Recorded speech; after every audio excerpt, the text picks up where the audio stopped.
I'm going to start the timer here, but we start just introducing yourself, your name, why you're running, and a little background if you want. Okay, well, I'm Ed Orcutt, State Representative here in the 20th District. I'm 2 years in the 20th District. I was 11 years in the 18th, and then redistricting put me into the 20th, so I ended up with about 75% new district 2 years ago. And I'm still learning a lot of the district, still trying to get to know people in the district.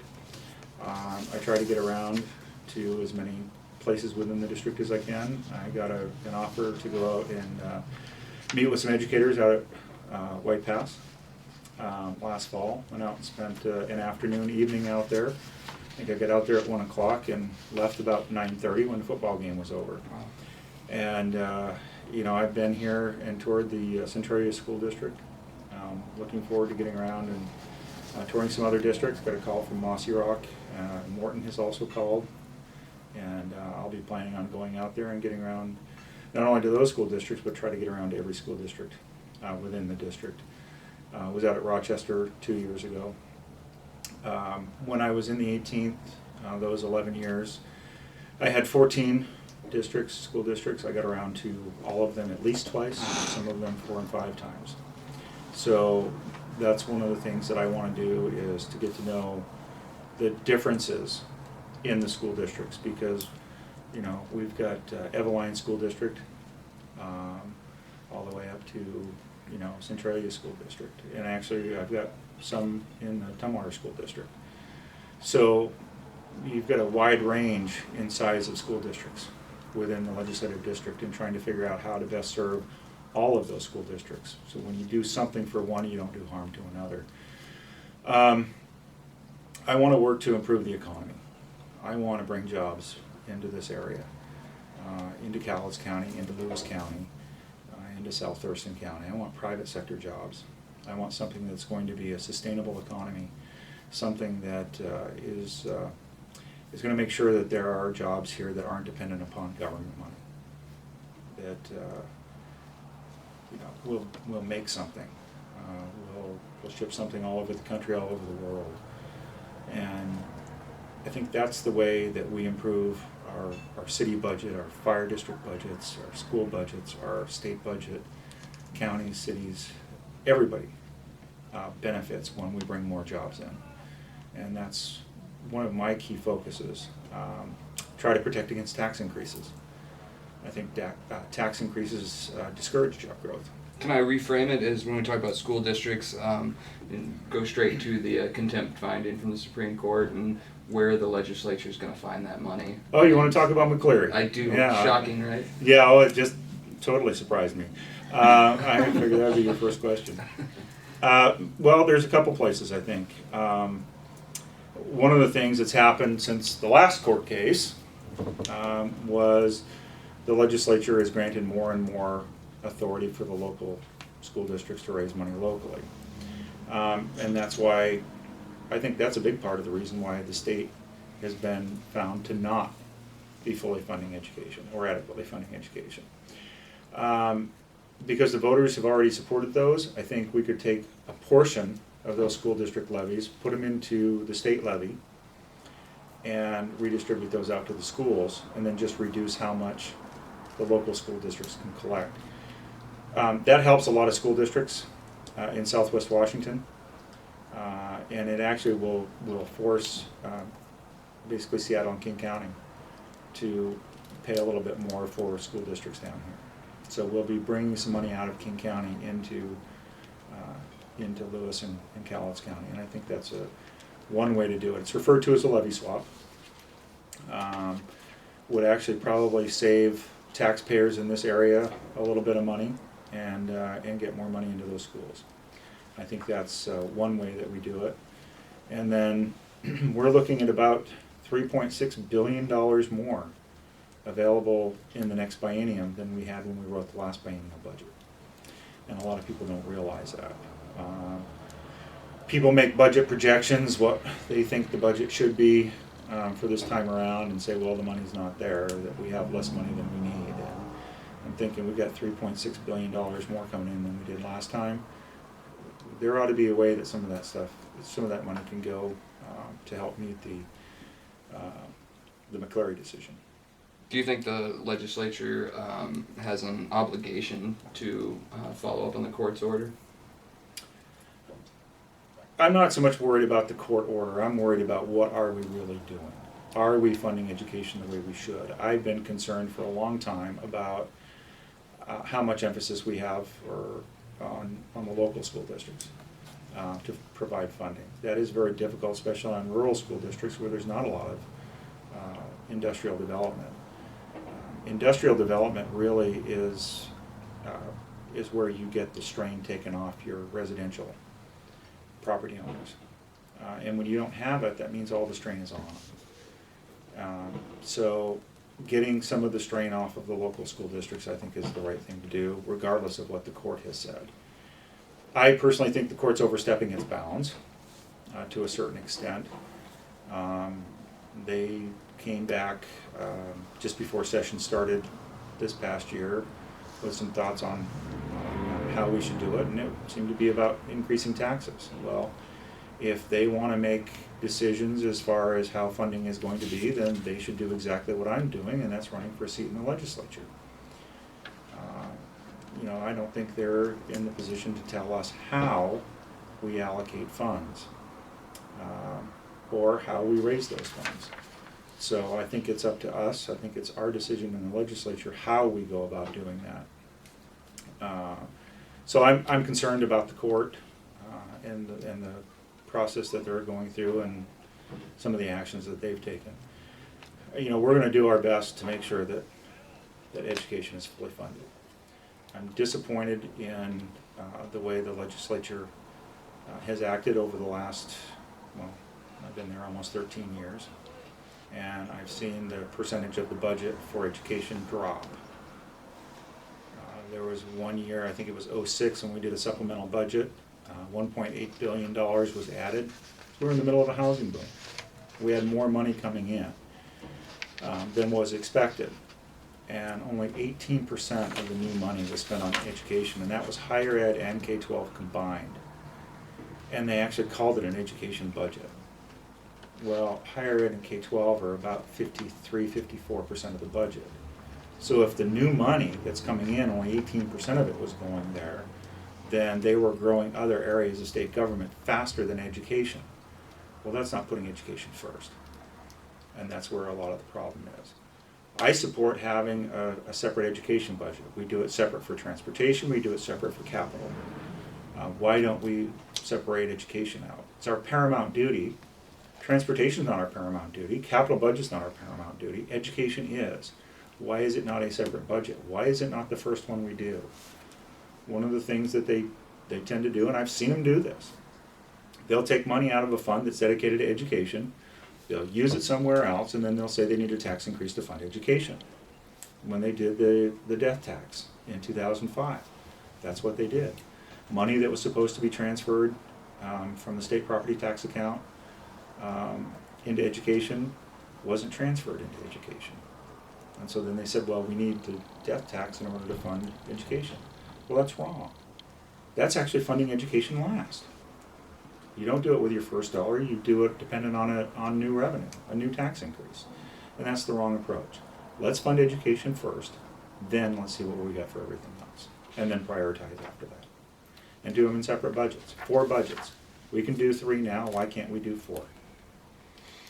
It seems like part of the conversation is that to talk about taking tax incentives from some of the big companies that are attracted here by the incentives. When you talk about creating jobs, is that an issue that would be harmful to that goal, to take away some of those tax incentives? I think the mere talk about taking tax incentives away is costing us jobs. There are some tax incentives that are set to expire, and we just had a finance committee meeting on the tax policy committee. We call it finance. We had a finance committee meeting over in Moses Lake here a few weeks ago, and they were kind of focusing on the data centers, and that incentive is set to expire here soon. There were I think 5 different companies that were looking to locate a new data center. They looked at Washington, they went somewhere else. $1 billion in investment did not happen in this state, and I think it was due in big part to the uncertainty as to whether or not that tax incentive was going to be extended. So you look, Oregon, Texas, Iowa, I don't remember the other two states. I think Nevada and Arizona maybe were states that actually got the data centers. It's $1 billion in investment that could have been here in the state of Washington that we didn't get, and it's because of uncertainty. And if you have something on the books that is going to go off the books soon because it's going to expire, people look at that. There's a risk. Will this be extended? We don't know. Are we going to put $200 million in investment in here, not knowing if that's still going to be in existence? Do we take that? Do we risk $200 million? Do we risk not being profitable because that incentive goes away? We don't know if it's going to be extended. Now you've got a bunch of people in the state legislature that are talking about taking them away. What do you suppose that does to a prospective employer? It has to cause concerns for them. It creates risk for them. And so if they look and there's someplace else that has, a tax incentive that goes on for a longer duration, there's less risk of it being lost, that's where they're going to go. They're going to go where the risk is the least. And so I do think it is a concern. Talk about, just to combine kind of two questions into one here. With education, I'm sure there's going to be a lot of new tax proposals in the legislature this year. Oh, there always is. And combine transportation with that, with education. Do you think lawmakers are going to walk away from Olympia with a lot of tax increases this year? And what are your thoughts on that? No, because I don't think the public will tolerate it. I really don't. The economy has improved, but we're not back to pre-recession per capita employment. We actually have more jobs now. I think we've just topped over here probably 6 or 8 months ago what our peak employment was. But remember, our population has grown.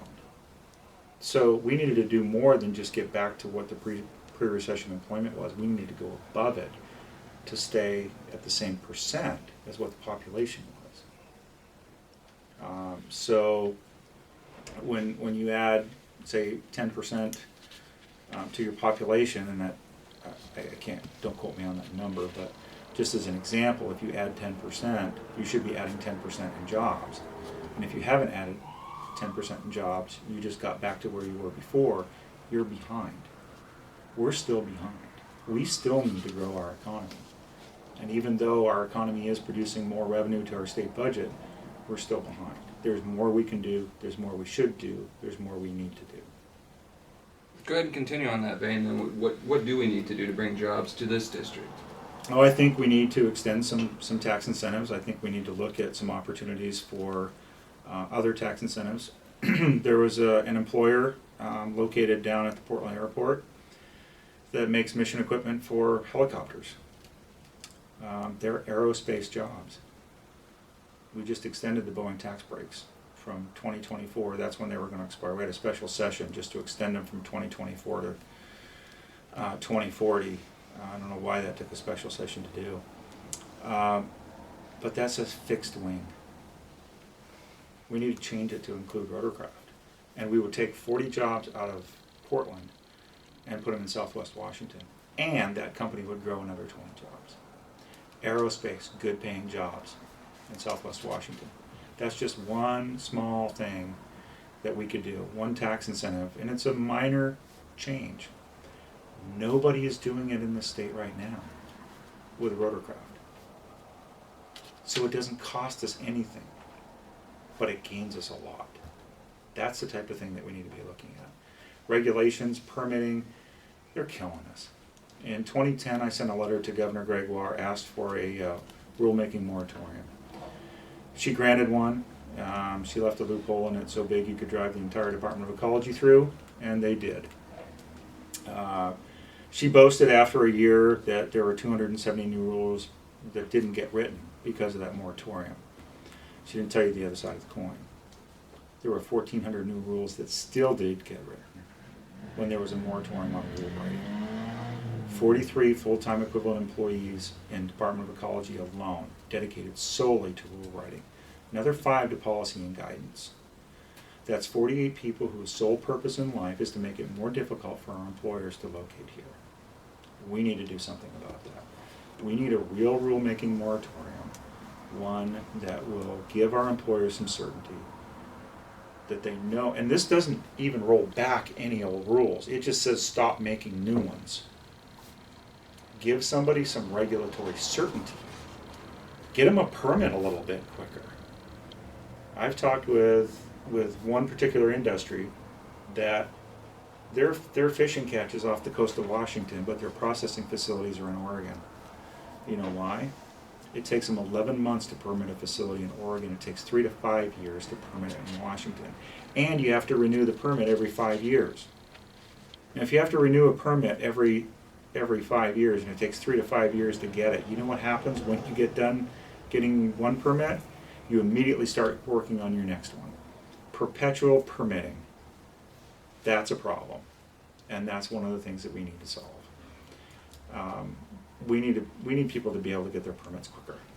And that doesn't necessarily compromise the environment. Let's just cut down on the bureaucracy, cut down on the time that it takes to get something. Let our employers get in, let them get started, let them get going. Time is money, and the longer it takes them to get a permit, the quicker they're going to locate somewhere else, and they do. One of our shackles on economic development here locally is obviously flooding. Richard Bolt's put together an effort to kind of combine the interests of a lot of Western Washington jurisdictions. I know you were new to the area last time we talked, but have you gone to educate yourself on the flood issue, and do you support DeVolt's move in that direction? I think that we do need to do something, most definitely on flooding. It affects all of Western Washington. It affects, a lot of the West Coast in general. When I-5 shuts down, a lot of commerce gets shut down, and you've got a lot of people that are sitting there burning diesel to get nothing done. And you've got other people that are, even if they're not in a diesel truck, that are trying to get up and down the highway and conduct commerce. And so, yes, we need to fix the flooding problem. Richard has kind of talked to me just briefly about what he's looking at to do that. I'm certainly going to work with him on that to make sure that we do get a solution. I heard that there's a bill back in Congress, that in the House version there is something that calls out the flooding issue in Lewis County. It's not in the Senate version, but hopefully when they reconcile those two bills, there'll be something in the federal bill dealing with it. Do you think some of these localized issues, like flooding here, they're going to suffer in this next session, just with a lot of the focus being on education, transportation, marijuana? Well, I don't think there's going to be as big a focus on transportation as people think. Okay. I think DOT just has a lot of work that they need to do before the public's ever going to support it. We could, the legislature could put a transportation package out. They could pass one and not send it to the voters. The voters will demand that they get a say on it. Or the legislature could put one out to a vote of the people. In talking with the governor 2 years ago, he just wants it done in the legislature, and he somehow thinks it's gonna stick. And I told him, quite frankly, it won't. And that was before we had the problems with Bertha that we have. We just had the problem with the pontoons at the time. Then earlier this year, we had the problems with Bertha. Now we've got a big problem with ferries. So I just can't see people even in King County who basically just rejected a tax increase at the polls. I think it was back in May. They rejected a tax increase, King County. Why? Well, if King County won't support it, the state's not going to support it. 11.5-cent gas tax increase is what we're looking at. That's almost a 31% increase in the gas tax. That doesn't include the increase in weight fees on passenger vehicles. The vehicles that you drove to get here, weight fees would go up $15 to $25 per vehicle per year. And that money doesn't necessarily go to roads. That money goes into the multimodal account, and that can be used for transit in Seattle. And they just passed a bill last year saying that any one transit agency can get up to 30% of the money. Guess who's going to get it? Seattle, King County, Pierce County, Snohomish County. They're the ones that are going to get the bulk of that money. And so we're going to be exporting money out of Lewis County into King County. So the amount that they want to put into transit, I think, is too high. I think more of it needs to be focused on new lane miles and on maintenance of current lane miles. Sure. But until DOT resolves some of the problems that they're having, starts to use the money more efficiently, we bring costs down, then I really don't see the public as supporting a new tax package. We're about 45 seconds over our 20-minute limit, but we have one question we ask everyone at the end just for fun. What's one thing voters don't know about you? Well, I don't know. Try to tell them as much as I can. I'm a hard worker. I don't know that it's going to come as a surprise to a lot of people because they'll see that they get email responses from me sometimes at 9, 10, 11 o'clock at night, sometimes even on weekends.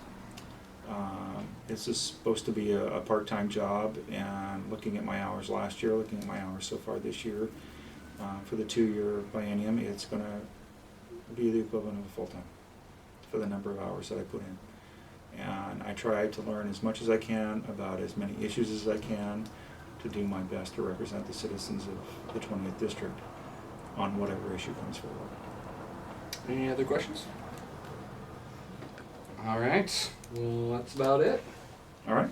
Easy enough, right? Thanks.